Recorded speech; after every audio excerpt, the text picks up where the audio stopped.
chaplet. Kanang chaplet, kay ba naman siguro mga jig chaplet no? Rosaryohan na gamiton.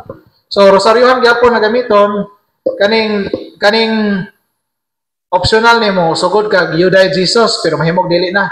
Dito ka ni tulo nga gatapad tulo ka magmay ka Maria. Imong pangajion na ni una is amanamo. Dito ka manamo. Nguros ka una. Amanamo sunod magmay ka Maria. Wala na himaya samahan. Dito na kag mituo ako. Mituo ako sa Dios samahan dili katulong lusok. Pagkahuman na dito na kaning misteryo dapet ang imong mitlito ko na Eternal Father, walay katapos ang amahan, ako naghalad kanimo sa lawas o dugo, kalago pagka Dios, etc. Nya kining na po, for the sake of His sorrowful passion, have mercy on us and on the whole world. Pinaagis, asa to? Tungod sa iyang masulubong pagpasakit, kaluy kami ang tibuok kalibutan. Oh, kana po, ya, 50 tanan. Dali ko sa Muhammad Brad, waray 10 minutes. Mana, paspas. Abi ninyo, kining chaplet, nagpakita ang Ginoo o usa ka vision ni Santa Faustina. Dihay usa ka anghel nga gadagdag kong espada, gasiga ang espada niya. Padung na niya itakba sa kalibutan. Unya hadlok si Santa Faustina kay nakasabot man siya nakatong anghel, angel of justice, justisya sa Dios. Nya sa hapit na itakba sa anghel ang espada, matod pa ni Santa Faustina, and I heard the voice of God inside my soul. Mao to gitawag og inner locution. Unya miingon ang Ginoo, pray this prayer. Eternal Father, I offer you the body and blood, soul and divinity of your dearly beloved Son, our Lord Jesus Christ, in atonement for our sins and those of the whole world. Amahan nga way kinutuban, ihalad ko kanimo ang lawas, dugo, kalab ug pagkadiyos sa imong bugtong anak, among Ginoo Kristo, aron pagbayad sa among mga sala ug sala sa tibuok kalibutan. Pagsulti ni Santa Faustina na namuipoy ang abaga sa anghel, wala kadaog sa espada. Ha? Ingon ang tingog pangajian ning sampay, for the sake of His sorrowful passion, have mercy on us and the whole world.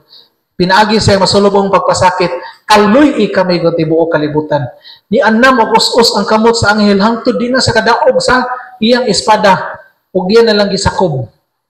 Nya ningon ang Ginoo, this prayer is powerful to avert the punishments of God. Gamhanan ning pagampua nga masanta ang simot sa Dios nga mudangat diha kanimo. Mao na undaghan kag sa angay ka mga di sa divine mercy aron di ka absan sa silot sa Ginoo. Kay sayunan ka ang lawas, dugo, kalag ug pagkadios ni Kristo gihalad sa Dios Amahan, bayad sa imong sa usa pa may lubong bayad na wala kaning divine mercy chaplet, extension sa misa. Matod pa sa mga pari nga nag-promote sa divine mercy, mga theologian, extension sa misa. Okay, kasi pasabot ang grasya sa chaplet ba diha kuha sa misa. Okay. So, mo na chaplet, mo nang pangadji mo chaplet dali ra kayo na siya. Unya ingon pag Ginoo, this chaplet will be the last hope of salvation of a dying sinner. Kung naay makasasala nga himatyon, kini ang katapusang kalauman sa iyang kalawasan. Unya ingon pag ang Ginoo na he who prays this chaplet beside the dying sinner, I will stand between that sinner and God the Father. Unya ingon ang Ginoo, and when he dies, kining tawo nga himatyon, when he dies, I will not be to him a just judge, but a merciful Savior. Kung mamatay kining makasasala, ako mubarog sa iyang kiliran, dili mahimong just judge o makatarunganong huwes, kundili maluluy-ong manluluwas. Sayunan ka na? Asa pa magamangita debosyon nga grabe anang saara? O nang divine mercy, grabe ka powerful. Divine mercy chaplet.